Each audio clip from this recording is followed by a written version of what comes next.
Aí, Mayra, e aí, Martim, tudo bem? Me escuta?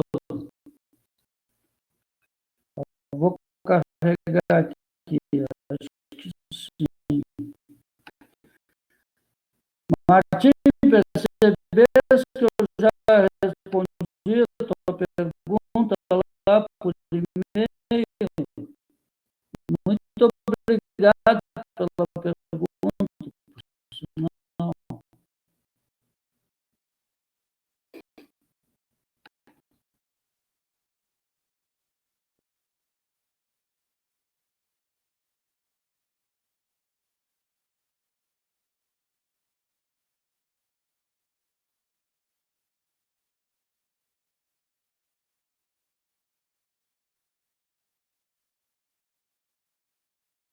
Não, aí.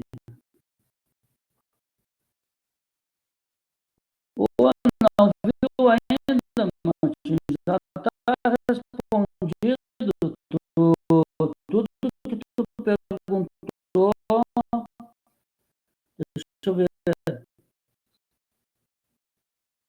Tu perguntou se o FSH,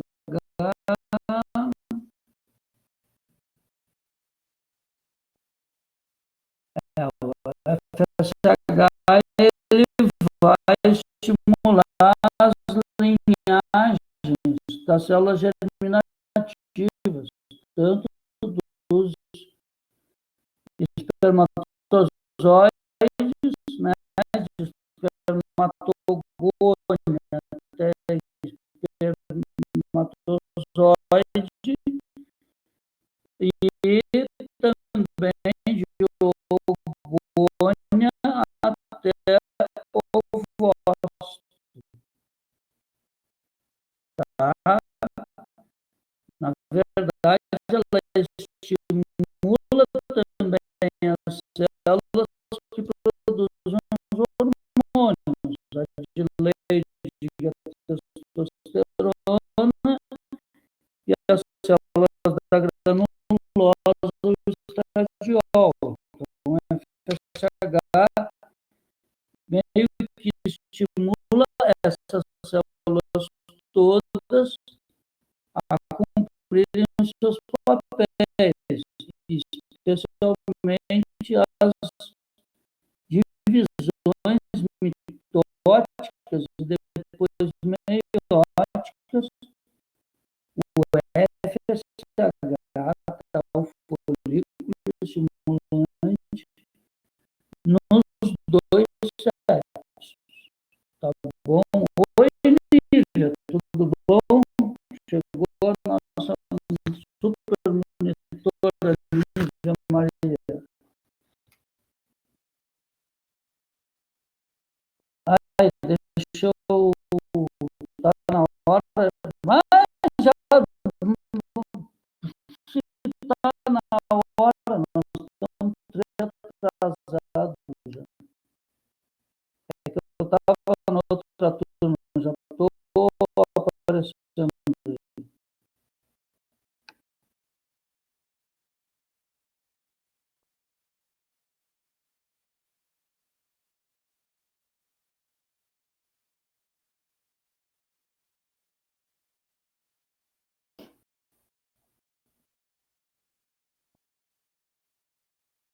Martinho, te mandei a mensagem por e-mail, Martinho. Não foi no chat ali. Eu achei que o feedback que eu dava para vocês pelo chat, todo mundo via, mas não, né? O chat entre eu e tu, por exemplo, fica só entre nós, né? Oi, Nini.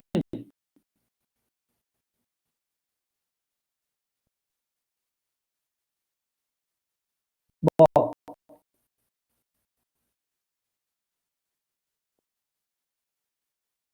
Gente, tem pouca gente aí ainda, não sei se eu já começo, mas acho que já começo, né? Que horas começa a nossa aula? Começa às 10 para 5, né? Então, às 10 minutos, claro, vamos começar. 16h50. Bom,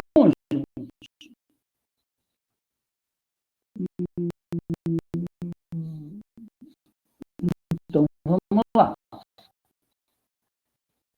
Bom, a gente veio conversando de endócrino até aqui. Eu disse que no final eu ia mostrar alguma coisa, o que tem nos livros textos de endócrino dos invertebrados. E a gente vai ver, então, vai discutir aqui alguns hormônios do processo de crescimento inicial dos invertebrados e também maturação, e envolve tudo aqui como ciclo reprodutivo, tá? Então, eu não sei nem dizer para vocês ao certo se esse sistema endócrino que a gente vai estudar, ele é de crescimento, de desenvolvimento, de reprodução, ele é de tudo um pouco, vocês vão ver aqui. Bom, talvez por isso que isso tenha sido escolhido para ser usado como modelo da endocrinologia dos invertebrados nos livros textos, tá? Então, gente, aqui, em primeiro lugar, nós temos que lembrar que os invertebrados, no seu ciclo de desenvolvimento, eles podem passar pelo processo metamórfico, tá? E que essa metamorfose pode estar associada aos hemimetábolos, aqueles que... Então, esse processo metamórfico não é tão evidente assim, não muda tanto a morfologia do bicho, porque o bicho já nasce como uma ninfa, né? Que é, na verdade, já tem praticamente o formato do adulto, só não tem as asas e o aparelho reprodutivo funcional, tá? E tem os holometábolos. Os M é como se fosse meio metábolo, né? E metábolo é mudança. Holometábolo é mudança total. Então, os holometábolos são as borboletas, por exemplo, as mariposas, que têm lagartas, né? Nascem como lagartas, passam alguns instas, eu acho que vai de 5 a 8, para ambos os casos aí. Não sei, na minha cabeça parece que os hemimetábolos têm menos insta do que os holometábolos, mas isso deve mudar entre espécies, né? Bom, e nesse caso vão passar por uma metamorfose, duas acentuadas, né? De larva. Oi, Thalia, bom dia. De larva para pupa e depois de pupa para o adulto, são mudanças bastante de grande monta, né? Olha só um adulto perto de uma lagarta, é muito louco isso. E a mudança não é só na questão morfológica, né? É na questão de comportamento, de alimentação. Vê, esse aí que a gente vê é o bicho da seda, né? No holometábulo. E a gente sabe que muitas borboletas e muitas mariposas, acho que as mariposas todas só se alimentam. Não, não tenho certeza, não tenho certeza. Não sei isso. Se alguém souber, por favor, contribua. A turma que trabalha com o CRIS se alimentam depois de adulto. Mas como larva, se alimentam bastante. Tem alguns que passam 2 anos como larva se alimentando. Bom, e é por isso, gente, que a gente conhece, talvez tenha aqui ilustrado dois bichos que têm uma importância comercial até muito grande, né? O bicho da seda foi responsável, algumas, né? Mas o bicho da seda é um caso em que só se alimenta quando larva, e, na verdade, esse bicho foi o motivo da primeira globalização mundial que existiu, através do comércio da seda, que viajava pelo Rio Amarelo, né, na China, atravessava a China inteira, e que comunicou o Oriente com o Ocidente por causa do comércio da seda, da produção e do comércio da seda. E tem tanta história, acho que no seriado do Marco Polo, acho que já ouvi falar que mostra isso, tá? Do Marco Polo tentando roubar bicho da seda, mas existia isso, esse tráfico de bicho da seda, e eles queriam roubar essa tecnologia. Não sei se vocês sabem, mas antigamente os reis e aqueles navegadores, quando iam visitar, na verdade, eles iam colonizar, né, os novos locais, eles já chegavam agradando o comandante local ou matando todo mundo, ou então, quando eles queriam fazer uma aliança, eles chegavam com presentes, e um dos presentes entre reis era alguma coisa de seda e vermelho. Por que seda? Porque era o tecido mais valioso que existia na época, uma tecnologia avançadíssima para a época, e vermelha porque era feito da hemolinfa da cochonilha, que é um dos vermelhos mais caros e mais valiosos que existe, porque são não sei quantas mil cochonilhas para tirar 1 ml desse pigmento. Tá? Então, gente, se conhecia há muito tempo e se maneja há muito tempo o ciclo de desenvolvimento do bicho da seda. E provavelmente ele tenha sido o primeiro a ser estudado em termos de endocrinologia, porque se usa isso até hoje, né? O Brasil mesmo produz muita seda. Eu conheci um aluno do Oceano que os pais, ele produzia seda junto com os pais. Bom, então, nesses animais, uma questão endócrina interessante é essa de modular a metamorfose, né? Como é que é controlado quando o bicho deve trocar de insta, quando ele deve trocar de esqueleto? Bom, e outra coisa, gente. Por que a gente fala de muda? Muda ou ecdise, que é a troca do exoesqueleto? Bom, vocês sabem isso, né? Que os artrópodes, eles têm exoesqueleto e para crescer, eles precisam, então, mudar de exoesqueleto. Ou para crescer mais, porque eles crescem tudo que podem dentro do exoesqueleto que tem. Quando a roupa fica apertada, eles têm que trocar de roupa. Inclusive, muitos, gente, usam truques, por exemplo, como se inchar de água. Os crustáceos fazem isso, procuram ambientes hiposmóticos e aí permitem que a água entre no corpo deles, retém essa água, eles vão aumentando de volume, eles também produzem enzimas que desfazem, né? Tem um ponto de sutura, cada espécie tem um ponto de sutura no seu um ponto de rompimento, né, de sutura, um ponto de rompimento no seu exoesqueleto, por onde o bicho vai sair quando ele for fazer essa muda. E ali são liberadas proteases que vão fazer uma fissura nesse exoesqueleto. Também os crustáceos vão reabsorver os de água doce, muito carbonato de cálcio, e prender dentro do estômago na forma de gastrólitos, para depois refazer um novo exoesqueleto, porque eles vivem num ambiente que tem pouquíssimo carbonato de cálcio, né? E vejam também, nesse caso, de ter que refazer um exoesqueleto rapidinho, maior que ele tinha, que isso também requer uma condição nutricional muito favorável, gente. Disponibilidade de realizar essas alterações fisiológicas aí, tá? Então, vamos ver como é que se dá esses hormônios, como é que isso acontece.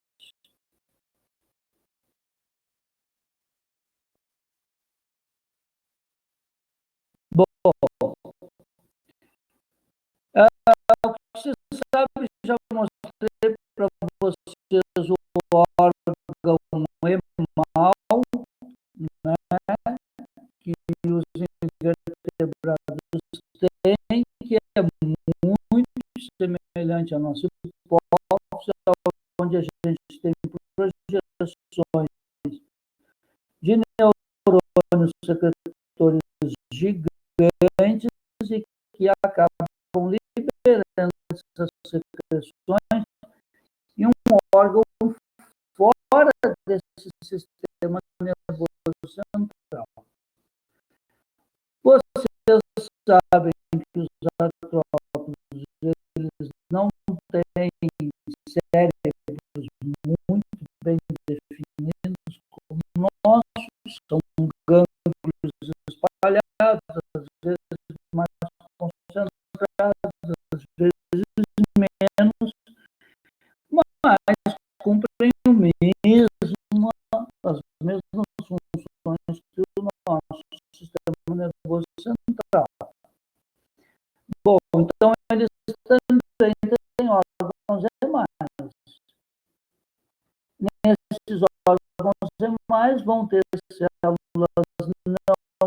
neuronais e secretoras conjuntamente com essas células neurosecretoras. Então, olha só, no gânglio dos insetos, no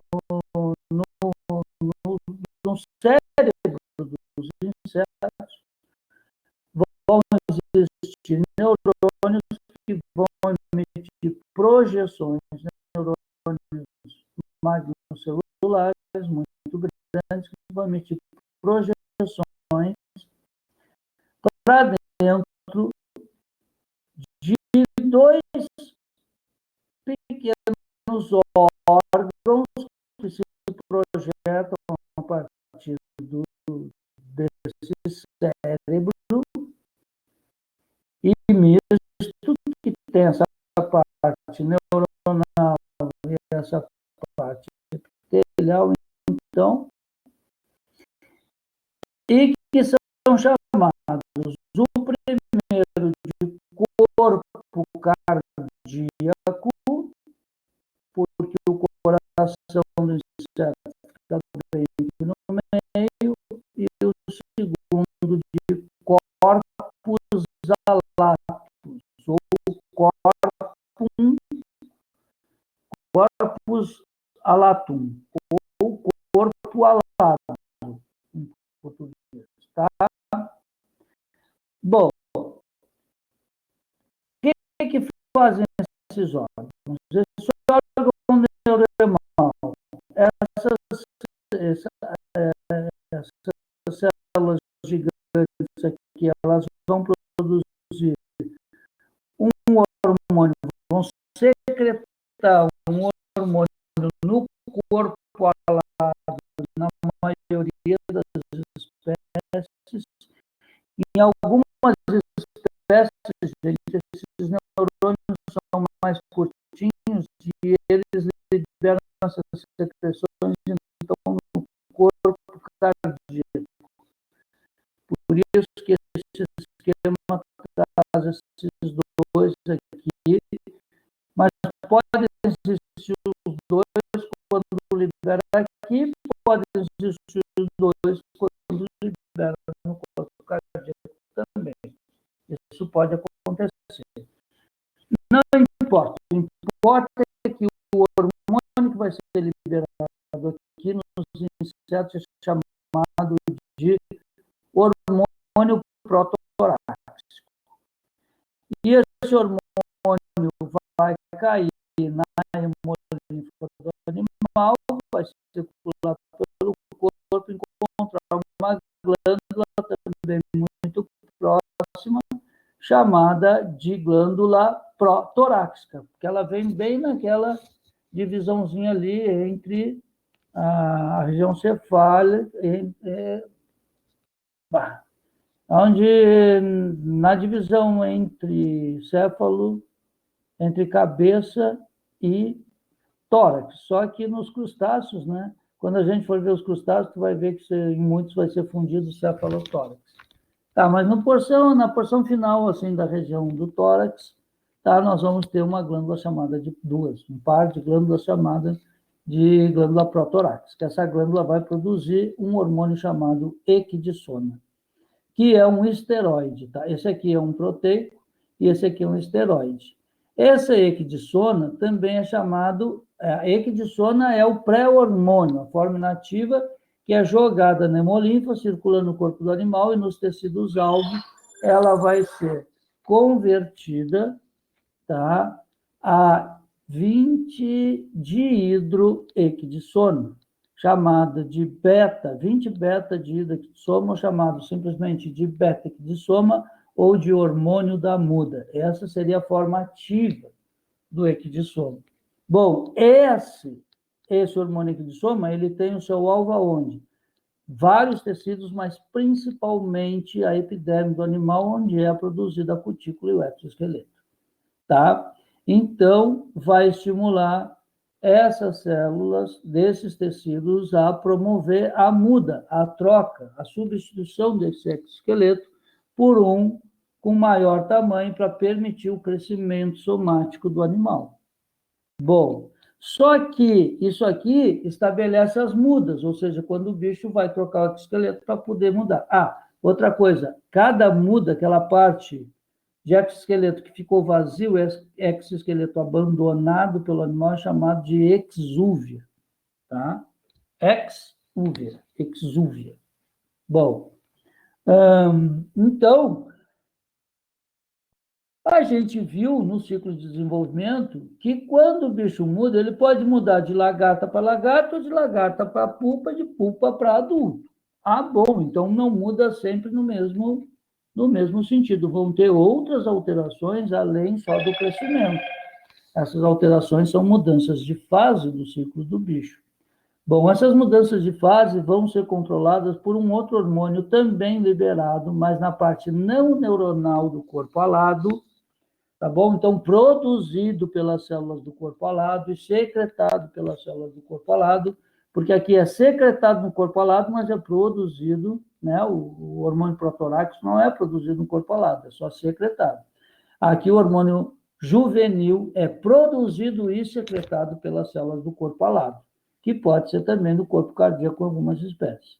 Bom, esse hormônio juvenil, gente, ele se mantém em níveis mais ou menos constantes, por enquanto que o animal tem que se manter como larva, por enquanto que o animal não cumpriu todos os seus estágios de insta, seja de ninfa ou de lagarto, tá? Ou nos crustáceos vão ter outros nomes, lá, protozoéis, se chama de larva lá. Larva, depois pós-larva, e aí tem os diferentes nomes dentro. Bom, então, o equidisona vai dizer para o bicho mudar e trocar o exoesqueleto por um maior. Só que, quando ele trocar, ele tem que ver se ele troca para juvenil. Se tiver bastante hormônio juvenil, ele sempre vai trocar para uma forma juvenil.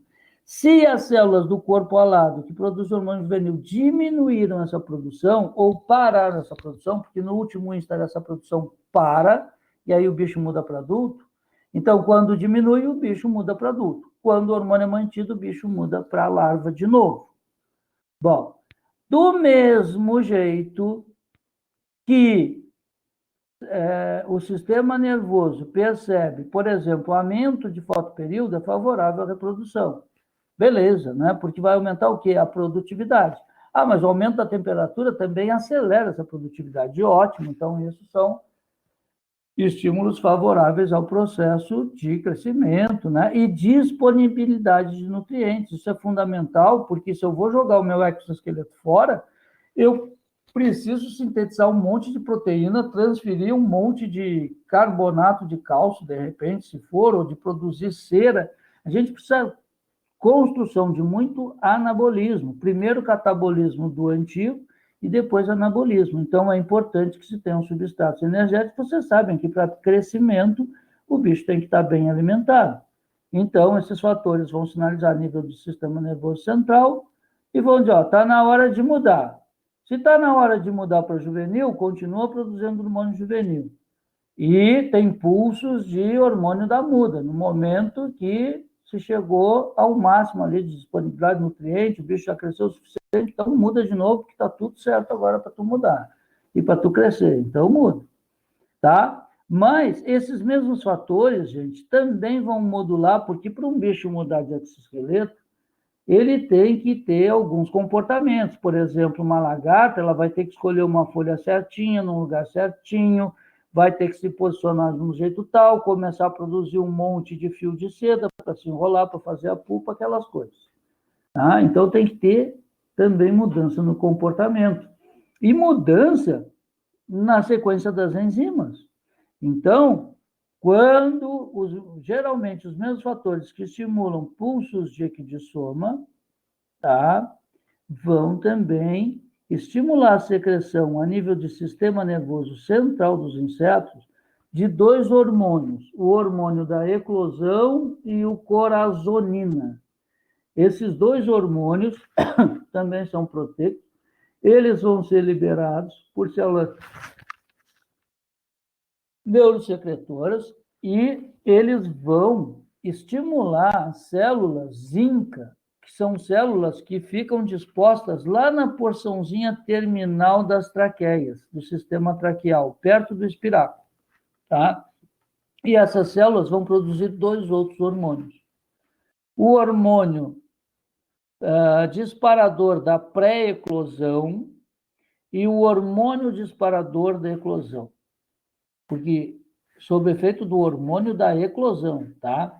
Esses hormônios produzidos pela célula ínca no sistema traqueal, esses aí é que vão mobilizar, então, a fisiologia do animal para ele ativar as enzimas que degradam o exoesqueleto antigo e tratam da eliminação desse exoesqueleto antigo e do comportamento do animal, das enzimas que vão reestruturar o novo exoesqueleto e do comportamento que o animal precisa ter para cumprir essa etapa. Porque toda vez que um artrópode faz a sua muda, gente, o corpo dele fica todo mole. Por exemplo, um inseto ele não vai ter condições, provavelmente, de caminhar, de voar também não, porque as asas vão estar mole. Eles têm que enrijecer todas as estruturas para depois poder responder. Bom, os animais, os insetos, por exemplo, eles não precisam de muita deposição de carbonatos, de matéria inorgânica, mas se vocês forem ver os crustáceos, aí complica muito mais ainda, por causa da deposição, e quando vivem em água doce, que esses elementos são muito indisponíveis. Então, a nutrição tem um papel muito, muito, muito importante nisso. E a ionorregulação também para os animais que são aquáticos. Bom, então essas células, esses hormônios da célula ínca, eles acabam, então, atuando exatamente na modulação desse padrão de resposta para preparar o animal e efetivamente realizar a muda. E queria dizer para vocês que todos, tanto os crustáceos quanto os insetos, quando eles vão realizar a muda, eles vão construir um exoesqueleto bem maior do que o corpo deles naquele momento, para eles poderem crescer. Por isso que alguns crustáceos se enchem de água, por uma questão, com um mecanismo osmótico, ficam trigrandão, vão se enchendo e vão saindo da carapaça antiga. E aí, quando eles constroem a carapaça nova deles, eles estão super hidratados. Então, eles constroem ela bem grandona. E aí, quando eles osmorregulam, jogam esse excesso de água fora, eles ficam pequenininhos e tem todo aquele espaço para eles crescerem. Tá? Agora, vejam também que legal a mudança que tem no quadro endocrinológico quando o animal tem, então, o silenciamento das células do corpo alado que produzem um hormônio juvenil, tá bom? E aí, na próxima equidise, eles não vão ser mais larvas, eles vão virar adulto. Quando isso acontece, gente, pela falta do hormônio juvenil, eles vão se desenvolver em adulto. Então, as ninfas lá vão criar suas asas, as gônadas vão começar a funcionar. Bom, e quais são os hormônios que vão estimular as gônadas? Agora, veja, o próprio hormônio juvenil, esse aqui, agora, ele vai encontrar receptores aonde? No ovário e no testículo dos insetos. Tá? Mas não, desculpa, vão encontrar receptores no corpo graxo, tá? Mas não. Paga tudo que eu me embadanei aqui. Pera aí que eu estava... Se eu disser para você que o que eu estava fazendo, eu olhei para o lado aqui e tinha um desenho de lipídio e umas setinhas e parecia o corpo graxo. E eu comecei a olhar aqui e dizer besteira para vocês. Era coisa do hormônio do crescimento com insulina que estava do meu lado aqui. Vamos voltar de novo. Olha só. Olha só. Vou passar tudo de novo. Ó. Fatores favoráveis, então, à muda ou à reprodução. Fotoperíodo, temperatura, disponibilidade de alimento. Beleza. Só que o bicho já fez todos os instas, produziu um monte de hormônio juvenil. Essa glândula aqui vai silenciar. Então, o bicho vai mudar para adulto. Bom, o hormônio da muda continua, porque tem alguns bichos, como os crustáceos, os insetos, alguns não, outros sim, continuam crescendo e fazendo muda mesmo depois de adulto. Tá? Bom, então tem que continuar o hormônio da muda.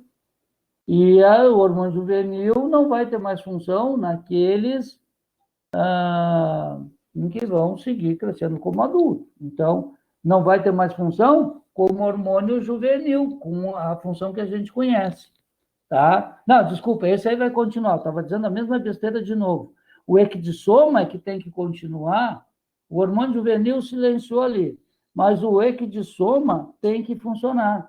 E aí o equidissoma, gente, vai encontrar receptores, tá? Lá no corpo graxo dos insetos, que é o órgão que substitui ou que é análogo ao nosso fígado ou hepatopâncreas dos crustáceos, tá? E lá no corpo graxo, o equidissoma, então, vai sinalizar nesses receptores para o corpo graxo começar a produzir a proteína que vai constituir o vitelo dos ovos.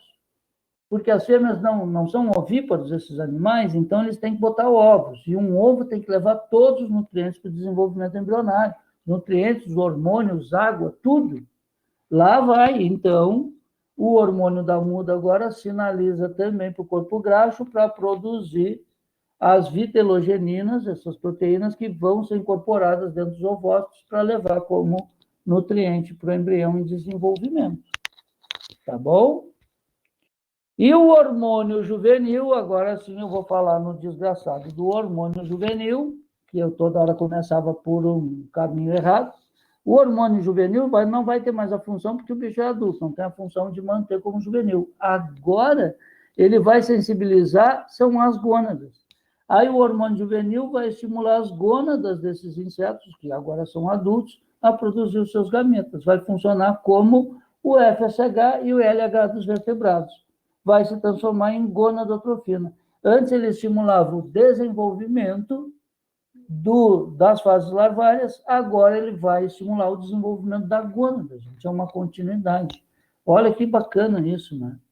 Bom, em função de tudo isso, os insetos a gente descobriu tudo porque eles são praga, né? Eles comem as nossas plantações, a gente inventou herbicida, a gente inventou um monte de coisa, quando, na verdade, se a gente tivesse pesquisado todo esse tempo em controles biológicos, a gente teria mudado essa situação provavelmente, mas o capitalismo não quer controle biológico. O capitalismo quer uma pessoa produzir um produto que seja o único no mundo para garantir produção de alimento, porque vai ficar zilionário. Ai, eu perdi aqui, mas a gente conhece isso e, infelizmente, vive essa dura realidade. Então, vamos lá.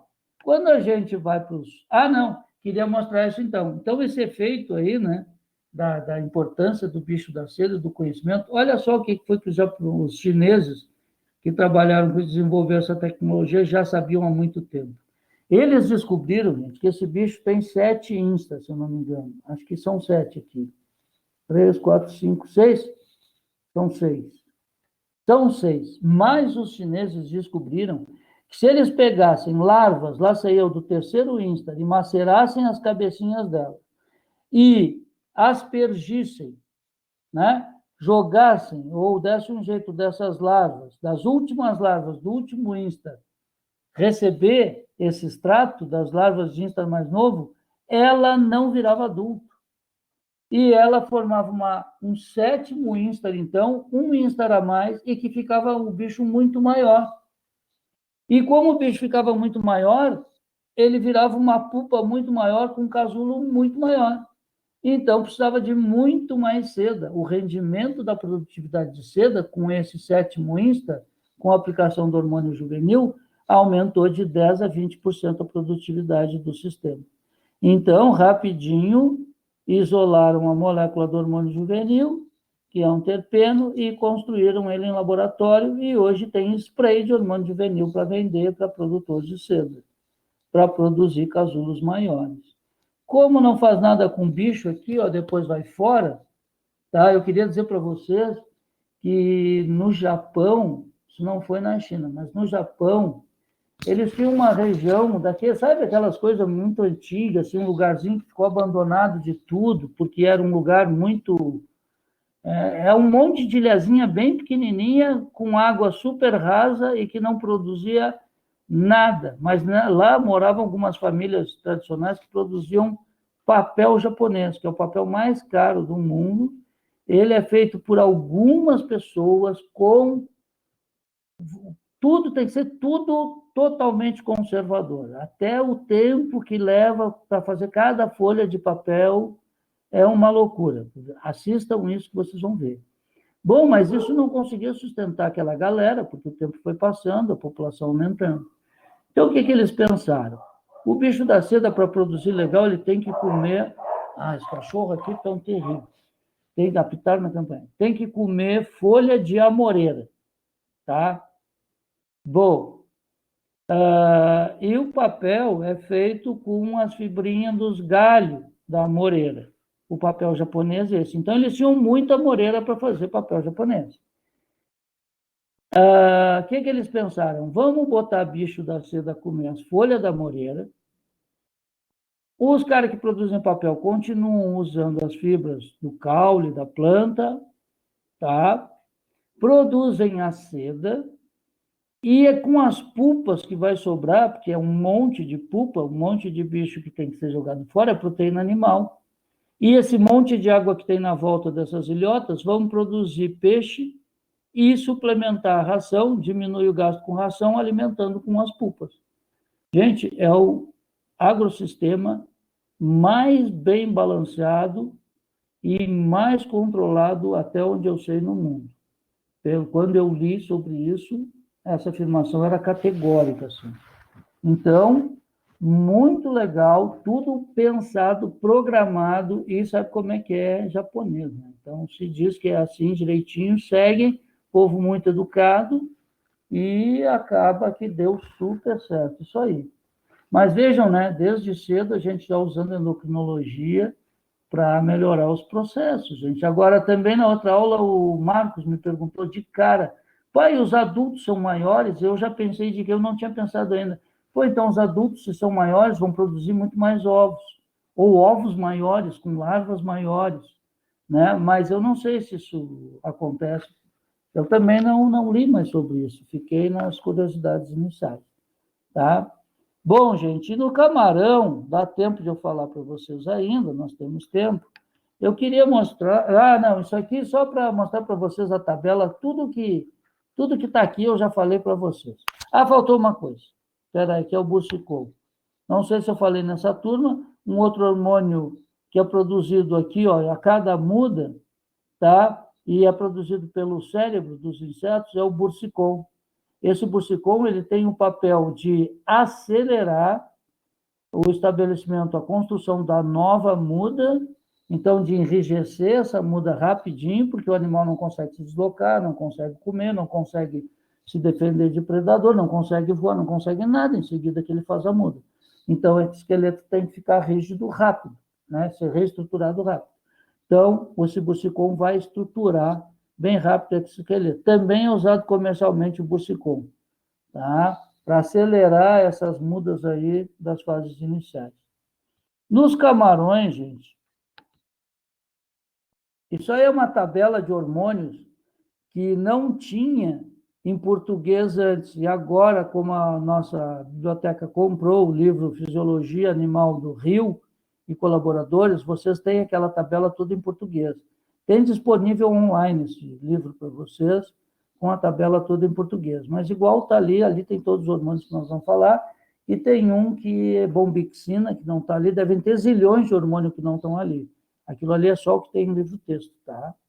Então, deem uma olhada só, mas eu vou acabar conversando com vocês todos que estão ali. Bom, gente, nos crustáceos, vejam como é semelhante, né? Sendo artrópode, ó, o mesmo órgão neuronal, só que inseto.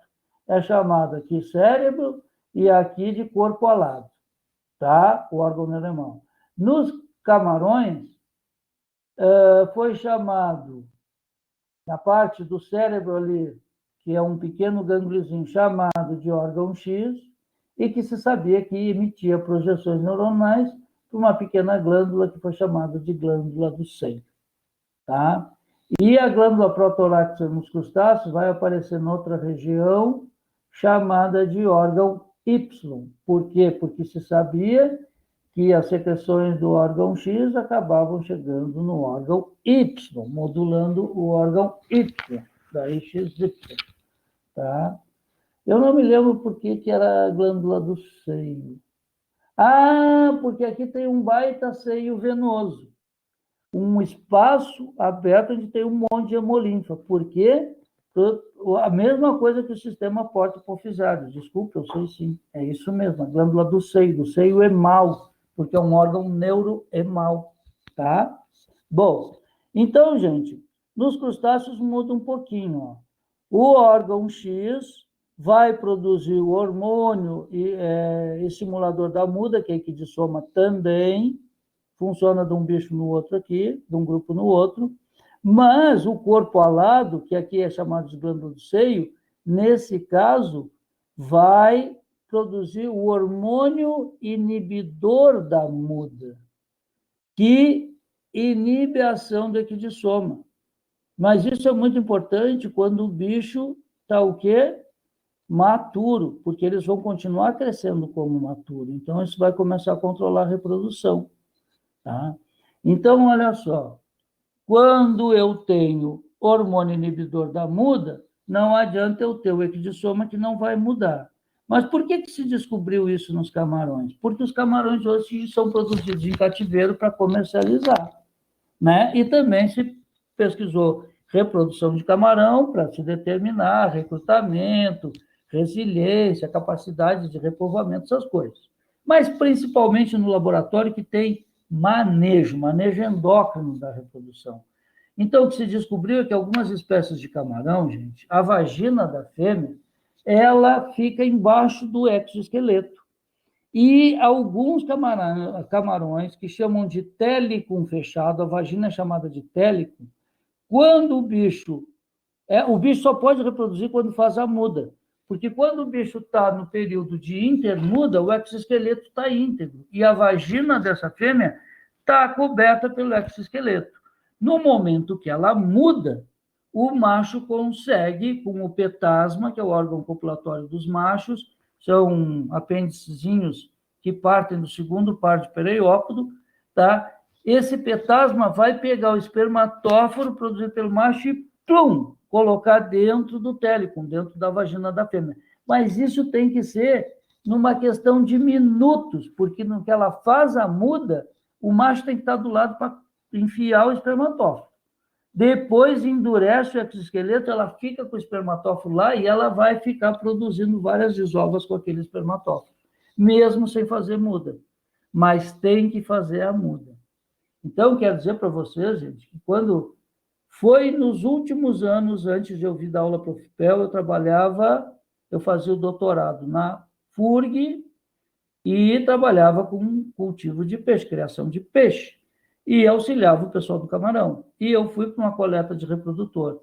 Só para vocês terem noção, o aluguel do barco por 12 horas isso há 14 anos atrás, custou R$20 mil. E nós trouxemos 220 camarões. Deu problema na viagem, perdemos, só sobraram 20 camarões. Tá? Então, com esses 20 camarões, infelizmente tinham mais fêmeas do que machos, e eles conseguiram produzir zilhões de larvas, conseguiram garantir toda a produtividade de um ano da estação. Mas olha quanto saiu mais ou menos R$1.000 cada reprodutor de camarão, tá? E por que eu estou falando isso para vocês? Porque se é aqui, ó, a glândula do seio que produz o hormônio inibidor da muda, se eu conseguir inativar essa glândula, o meu bicho vai fazer a muda, vai poder copular e vai poder reproduzir no cativeiro. Então, o pessoal força a muda no cativeiro. Como é que se força a muda no cativeiro? Se descobriu que se tu fizer a ablação, se tu pegar uma pinça e esmigalhar a base do pedúnculo ocular do camarão, tu destrói essa glândula do seio e ela para de produzir o hormônio inibidor da muda e em questão de horas o teu camarão está realizando a muda e a cópula. E a partir daí tu vai ter uma fêmea produzindo larvas, produzindo ovos, tá? Embrionados, porque o macho, nesse momento, vai passar o espermatófilo, eu já falei. Então, gente, se sai tão caro uma fêmea assim, felizmente, porque só pela questão ética de arrancar os 2 olhos da fêmea para ela reproduzir, isso já devia ser rejeitado, certo? Mas como é um commodity internacional, a produção de camarão hoje vale muita grana, o preço do camarão é determinado em dólar, tá? Como um commodity, é como a soja. Vejam, nós nunca produzimos tanta soja e nós estamos pagando óleo de soja a R$7. Nós nunca produzimos tanto arroz e nós estamos pagando 20 e poucos reais, 5 quilos de arroz, quando a gente pagava 9. Por quê? Porque é commodity. Então, o dólar subiu, todos os commodities vão valer uma fortuna hoje em dia. E aí todo mundo quer produzir isso e vender para o exterior, não para nós aqui. Bom, seja como for, o Brasil já teve a maior produtividade de camarão, já teve dumping dos americanos para parar, mas nós nos ferramos mesmo, foi com aquela mentalidade, ó, vamos produzir 8.000 quilos de camarão por hectare, mas isso em 2 anos vai dar uma doença, vamos perder tudo. Não interessa, em 2 anos nós vamos ficar milionários. E aí os caras produziram. Não levou 5 anos, a gente teve um monte de virose que não tem cura e teve que se parar por mais quase uns 5 anos a produzir camarão no Brasil. Porque alguns espertinhos resolveram ganhar milhões e depois venderam todas as fazendas e foram produzir peixe. Aí deixa os caras se quebrar, eles vão lá, compram a fazenda de novo, passam 5 anos, eles fazem a mesma coisa, é sempre assim. É sempre assim, apesar da ciência. Bom, gente, então o que acontece? Se tu habla uma fêmea dessas, e para ela fazer as mudas rápido, tem que hablar os 2 olhos, tirar os 2 olhos da fêmea. Bom, ela reproduz, mas a primeira reprodução é muito boa, que ela vem com as características que ela não foi hablada ainda. Ela ainda traz as características ambientais, geralmente isso é feito com fêmea selvagem, tá? Por isso que é interessante manter no cativeiro muito tempo essas fêmeas. Só que hablando, elas só são boas na primeira desova, na segunda já cai um monte, na terceira, e no ano seguinte o bicho, imagina um bicho cego, que depende da visualização, muito da visualização para se proteger e para catar comida, esse bicho come menos, ele fica estressado. Então, as fêmeas não têm uma boa resposta mediante ablação dupla. Hoje se faz ablação num olho só, tá? Aí tu consegue manter a fêmea, mas mesmo assim as desovas não são tão legais quanto deveriam ser no controle. Bom, gente, então o que se tentou, né, contornar esse problema da ablação, olha aqui, ó, isso aqui é o olho do camarão, aqui estão os fotossensores, isso aqui é aquele pedúnculozinho, isso aqui é o nervo óptico, isso aqui é o órgão X, isso aqui é a glândula do seio, aqui que libera o hormônio inibidor da muda. E aqui são os neurônios gigantes, aqueles, né, que liberam também suas secreções nessa porção da glândula do seio como órgão neuremal. Bom, então quando a gente destrói, arranca o olho da fêmea, a gente leva isso tudo embora, ela para de produzir o hormônio inibidor da muda, e isso aqui, ó, é o tempo que leva para uma fêmea fazer muda quando ela é ablada. E eles testaram, isso em 2012, gente, eu não vi nada melhor do que isso até agora. Eles testaram o seguinte, isolaram o hormônio inibidor da muda dessa espécie de caranguejo, tá? Sequenciaram e produziram um RNA de interferência para a transcrição desse hormônio. E olha aqui os resultados. Ó. Isso aqui é o controle, isso aqui é o RNA de interferência na primeira desova, esse aqui na segunda desova. E vejam o efeito do RNA de interferência diminuindo também o tempo para aquele endurecimento, tempo de reestruturação de mineralização, nesse caso, da carapaça. Então, apesar disso aqui ter sido um resultado promissor, eu andei falando até com o pessoal e disseram que até agora isso aqui não se tornou economicamente viável. Ah, tentaram outra coisa também, quero dizer para vocês que não era blasfêmias, mas então pegar os machos, retirar o espermatóforo dos machos, fazer um cortezinho no exoesqueleto da fêmea e fazer uma inseminação artificial. Colocar o espermatóforo lá dentro da fêmea, mesmo com o exoesqueleto fechado. Bom, gente, a gente está trocando, está deixando de... Não, agora está castigando os dois, né? Porque o macho, sabe como é que tira o espermatóforo? Dá um choque no bicho, um choque enorme no bicho, o bicho corta o espermatóforo para fora. E aí, corta a fêmea numa cirurgia para colocar o espermatóforo lá dentro. A fertilização não é igual, talvez, não sei se o choque ou o estresse, né, para conseguir pegar o espermatóforo diminua a qualidade do esperma, a gente não sabe. Então, até hoje a gente continua fazendo ablação de um lado só, unilateral, para produzir camarão. Adianta, sim, o espermatóforo, olha, teve desova, mas foi muito baixa, são baixos a eficiência dessas desovas. Tá? A taxa de fertilização é muito baixa.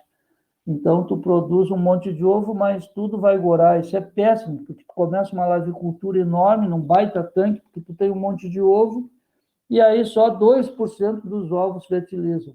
Aí tu fica com uma lavicultura que comercialmente não vai te ajudar, usando uma puta de uma estrutura. Então, tu pega e joga tudo fora, ou seja, o prejuízo é muito maior. Tá? Olha, se é caro reproduzir, gente, eu garanto que manter a lavicultura é muito mais difícil. Tá? Então, por isso que a qualidade do gameta produzido e a qualidade da larva produzida é fundamental. E queria dizer para vocês que isso é muito importante quando a gente pensa em repovoamento. Eu já fiz linguado, eu já reproduzi linguado, peixe-rei, jundiá, papa-terra, os bichos mais importantes daqui comercialmente, curvina, a gente reproduziu em cativeiro. Agora, conseguir fazer repovoamento disso, qual é a qualidade da larva que nós estamos produzindo? Qual é a genética da larva que nós estamos produzindo? Será que eu vou introduzir uma doença, uma deficiência, né? Um splicing, vou promover uma especiação? O que a gente vai fazer? Então, é complicadíssimo, mas a gente está começando no Brasil. Primeiro ensaio de repovoamento, acho que foi feito em Rio Grande esse ano, tá? Com Miraguaia. Bom, então, deixa eu ver se tem mais alguma coisa.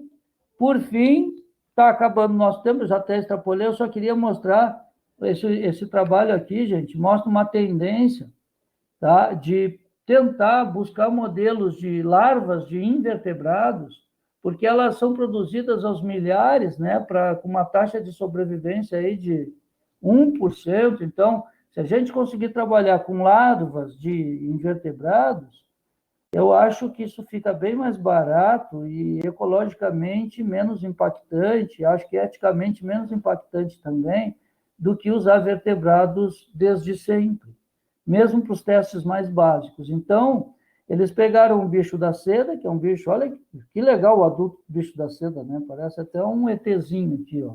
É enorme esse bicho, essas lagartas também são enormes. Bom, o que eles viram tentaram usar as larvas do bicho da seda como um modelo para os estudos dos fármacos da diabetes. Então, primeiro, eles administraram uma alimentação rica em carboidrato e mostraram que, apesar desse animal usar a trealose, que é um açúcar constituído de duas glicoses, eles respondem igualzinho a nós vertebrados. Por exemplo, quando eles têm uma refeição rica em carboidrato, à medida que aumenta a concentração, os níveis, imediatamente após a absorção, também sobem, está aqui os níveis de glicose, tá bom?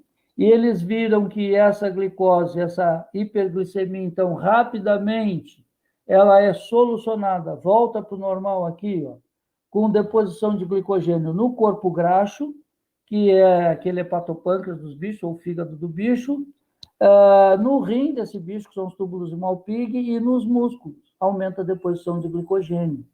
Bom, que lugar de deposição mesmo, no rim de muito uso, no músculo de muito uso, e uso rápido, tá?